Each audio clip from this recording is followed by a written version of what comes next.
여러분, 늙어도 은퇴 못하는 마처 세대를 아시나요?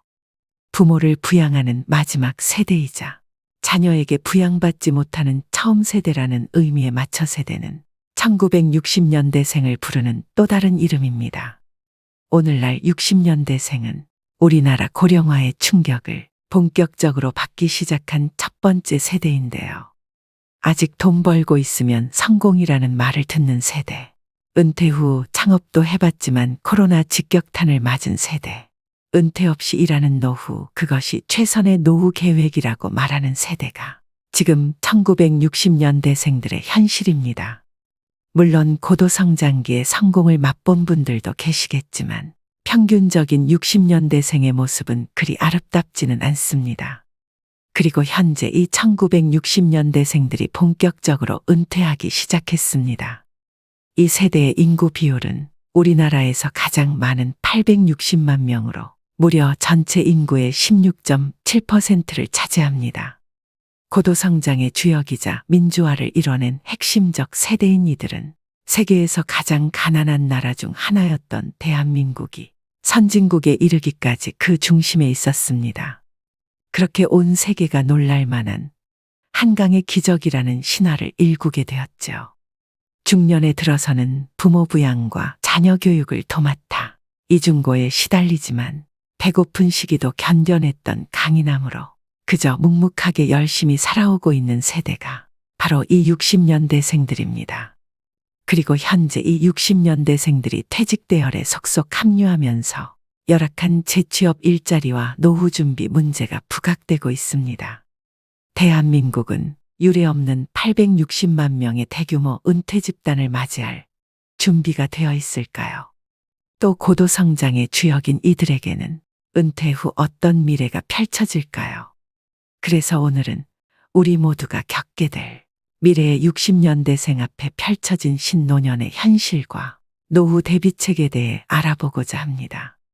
영상 끝까지 시청하셔서 앞으로 맞이하게 될 나의 노후에 대해 재정비해보는 시간이 되셨으면 합니다. 우리나라 근로자가 직장에서 퇴직하는 나이는 평균 49.3세라고 합니다. 정년인 60세까지 일하는 경우는 10명 중 1명도 되지 않습니다. 본인의 선택에 의한 것이든 아니든 60세의 정년퇴직을 누릴 수 있는 경우는 극소수입니다.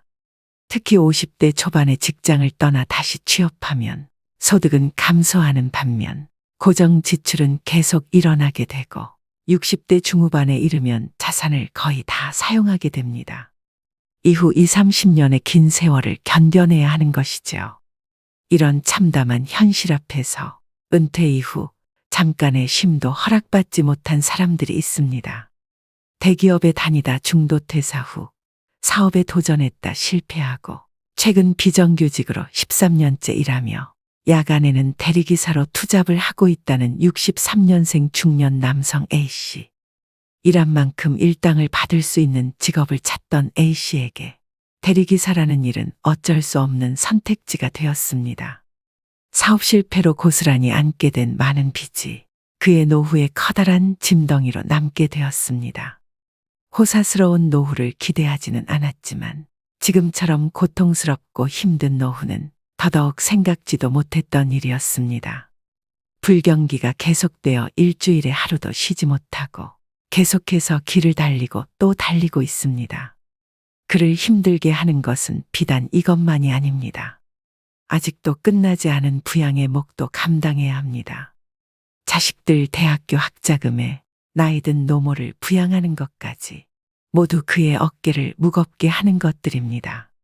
이제는 집보다 대리기사 쉼터가 더 익숙하다고 말합니다. A씨는 은퇴 후 생활비를 계산해 보니 숨만 쉬어도 들어가는 최소한의 비용만으로 월 111만 원이 필요하다는 것을 알았습니다. 국민연금으로 100만 원 정도를 받지만 고정 지출만 더해도 수령하게 될 월 연금액을 훌쩍 뛰어넘습니다. 정규직으로 근무하다 오랫동안 비정규직으로 일하며 연금 낼 여유조차 없었던 순간들 때문에 노후의 혜택이 줄어든 결과입니다. 반면 동갑내기 B씨의 상황은 조금 다릅니다. 63년생 B씨는 노후자금 걱정이 없는 이른바 금태족입니다. 국내에서 유명한 전자회사에 근무하며 높은 연봉을 받아온 그는 2년 전에 퇴직했으나 그로 인한 충격은 적었다고 합니다. 그는 퇴직 전에 월 평균 생활비를 기준으로 80세까지는 매월 100% 정도, 또 80세 이후에는 매월 70%의 현금 흐름을 유지할 수 있도록 목표를 세웠습니다. 오전에는 영문소설 읽기 모임, 점심에는 요리 수업. 그가 이처럼 달콤한 노후를 보낼 수 있는 이유는 30년 이상 대기업에 근속하면서 차곡차곡 연금을 쌓아왔기 때문입니다. 국민연금, 퇴직연금, 개인연금의 3층 연금을 준비했고 주부인 아내도 국민연금에 이미 가입하여 연금 맞벌이에 성공한 것이죠. B씨 부부의 국민연금 예상 월 수령액은 약 300만 원입니다. 여러분은 둘 중 어느 모습으로 노후를 맞이하고 계신가요? 대부분의 5060 세대들은 노후 준비가 제대로 되지 않은 분들이 많으실 텐데요. 60년생들은 이전 세대를 사적으로 부양하는 동시에 자신의 노후도 책임져야 하고 또 입시 경쟁이 치열해지면서 후세대에 대한 지출이 이전 세대보다 훨씬 컸던 특징들이 있습니다. 재취업에 대한 부담 없이 여유로운 일상을 보내고 있는 금태족 B씨가 부러우신가요? 그런데 사실 이 B씨의 모습은 과거 1960년대생들이 당연한 미래로 꿈꿔왔던 노후입니다. 지난 1988년 복지국가를 표방하며 전격적으로 도입된 국민연금은 60년대생들이 그 혜택을 온전히 누리게 될 복지 1세대였죠. 하지만 그 혜택을 누릴 것으로 기대됐던 1960년대생들은 이미 대부분 직장을 떠났고 그런 행운은 소수만의 것이었습니다. 비정규직으로 일하며 박봉에 때론 부당한 해고까지 직장을 옮겨 다니느라 연금을 낼 여유조차 없었던 순간순간들. 그 젊음의 고달픈 만큼 노후의 혜택은 쪼그라들었습니다. 23년도 국민연금 월 평균 지급액은 61만 7천 원이지만 노인 한 명이 기본적인 생활을 유지하기 위해 필요한 최소한의 비용은 123만 원으로 반도 안 되는 금액입니다. 이들 중 130만 원 이상 수급하는 비율은 단 5.1%밖에 되지 않습니다. 연금만으로 노후를 보장받기란 사실상 불가능에 가깝다는 소리입니다.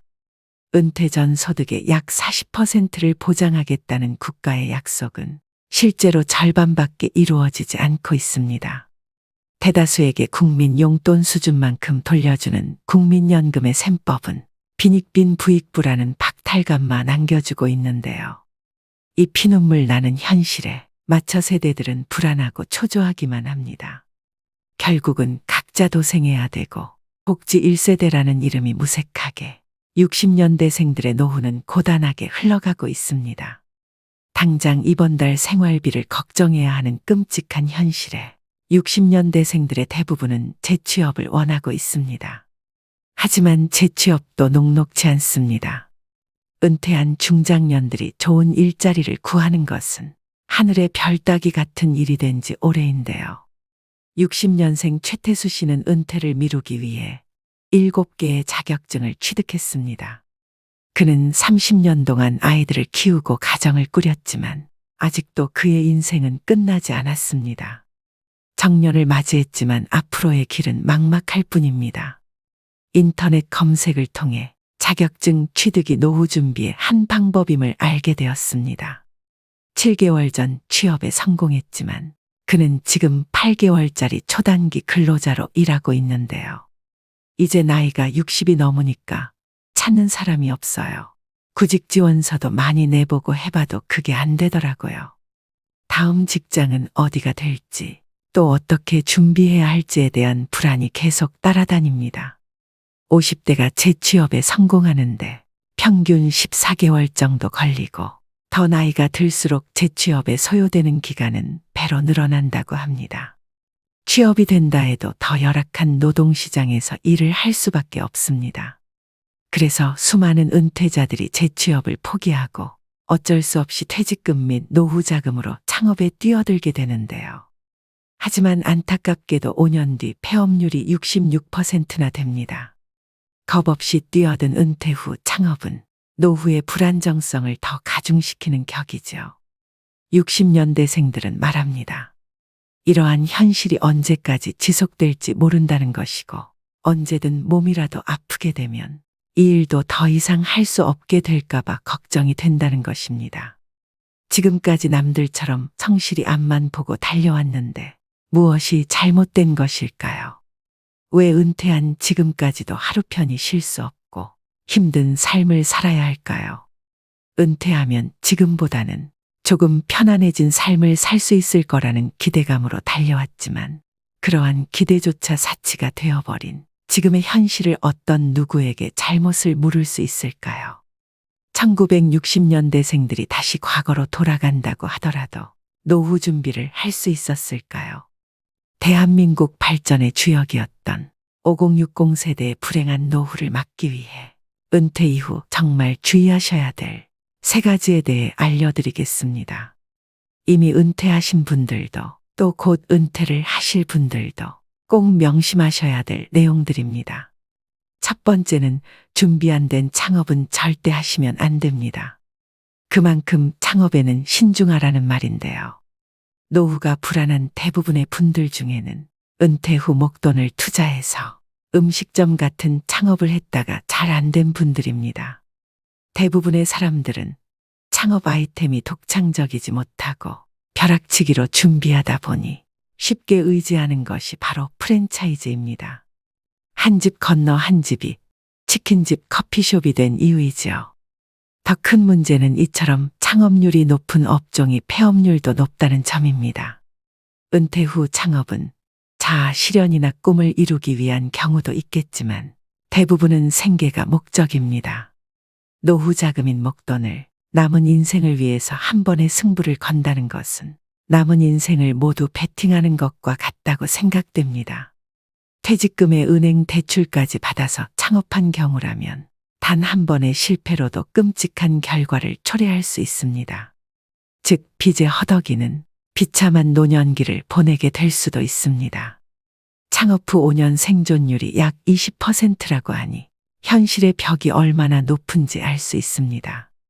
또한 최근 4년 새 자영업자는 늘어난 데 반해 월 평균 소득은 160만 원까지 추락했다고 합니다. 잘 되는 것처럼 보이는 가게도 하루 종일 손님으로 북적대는 것이 아니기 때문에 실제로는 많이 벌지 못하는 곳이 많은데요. 젊어서는 그 돈 날려도 다시 일어설 시간이 있지만 우린 맨 땅에서 다시 시작하기엔 남은 시간이 너무 빠듯합니다.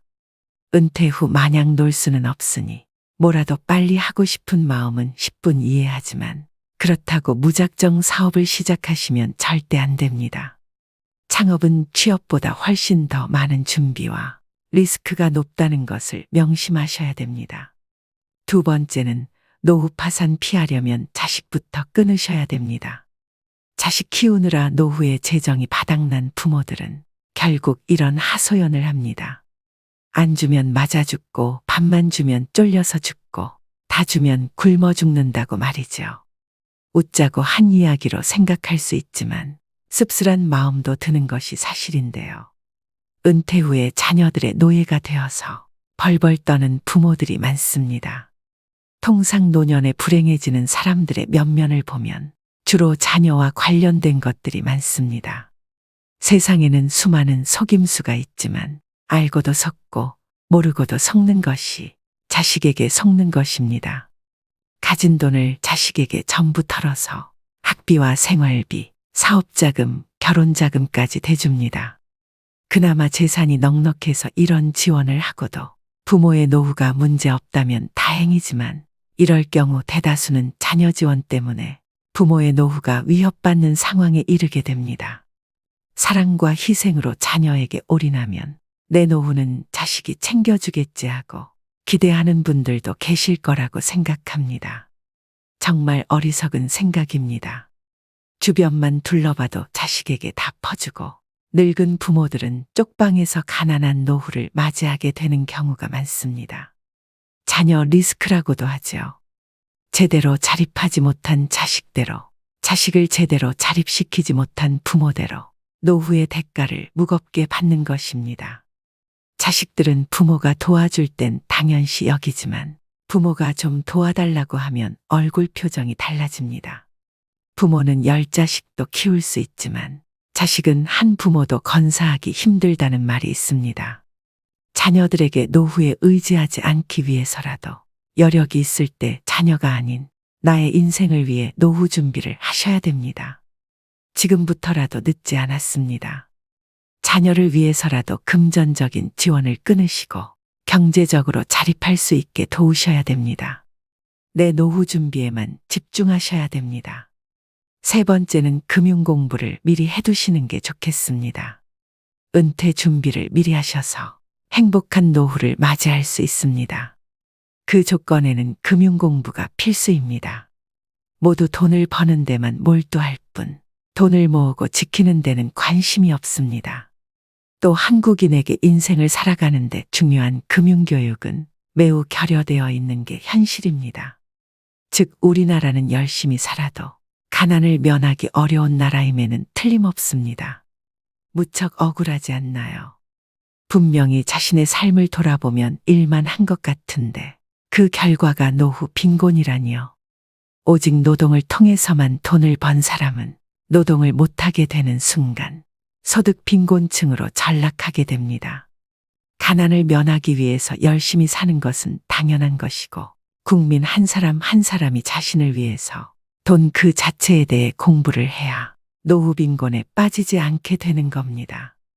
국민연금은 최소한의 생활비를 보장해주지만 노후를 준비하는 데는 한계가 있습니다. 최근 사회적 변화와 노후에 대한 우려를 고려할 때 국민연금 외에도 사적연금 준비가 필요합니다. 따라서 사적연금인 퇴직연금, 연금저축, ISA 등을 고려해야 하는데요. 자발적인 가입으로 국민연금 수령액을 보완하고 더 안정적인 노후 생활을 위한 자금을 마련할 수 있습니다. 개인의 선택에 따라 투자 방식과 금액을 조절할 수 있어 더욱 유연하게 자금을 운용할 수 있습니다. 즉 퇴직연금, 연금저축 등은 국민연금에 비해 높은 소득 대체율을 제공하여 안정적인 노후를 보장하게 됩니다. 아무리 많이 배우고 열심히 살아도 돈을 모르고 열심히 일만 하면 그 결과는 뻔한 것이죠. 국가가 나의 노후를 책임질 걸 기대하기 전에 여러분들은 자기 노후는 자기가 책임진다는 생각을 가져야 합니다. 오늘의 영상 어떠셨나요? 워렌 버핏은 이렇게 말합니다. 오늘 누군가가 그늘에 앉아 쉴 수 있는 이유는 오래전에 누군가가 나무를 심었기 때문이다. 이처럼 미래를 위해 지금부터 작은 것이라도 노력하고 실천하여 나만의 안정적인 그늘을 만들어 행복한 노후를 맞이하셔야 됩니다. 초고령 사회까지는 앞으로 3년. 골든타임이 얼마 남지 않았습니다. 누구나 노인이 됩니다. 하지만 행복한 노인은 늙지 않는다고 합니다. 인생이 막은 거대한 목표, 성취감을 추구하는 방식이 아닌 내려놓는 것임을 깨닫고 나만의 삶을 추구하는 시기가 되셨으면 좋겠습니다. 여러분들의 행복한 노후를 기원하겠습니다. 오늘도 노후의 지혜와 함께 해주셔서 감사드립니다. 황금빛으로 무르익어가는 여러분의 지혜로운 인생을 언제나 응원합니다.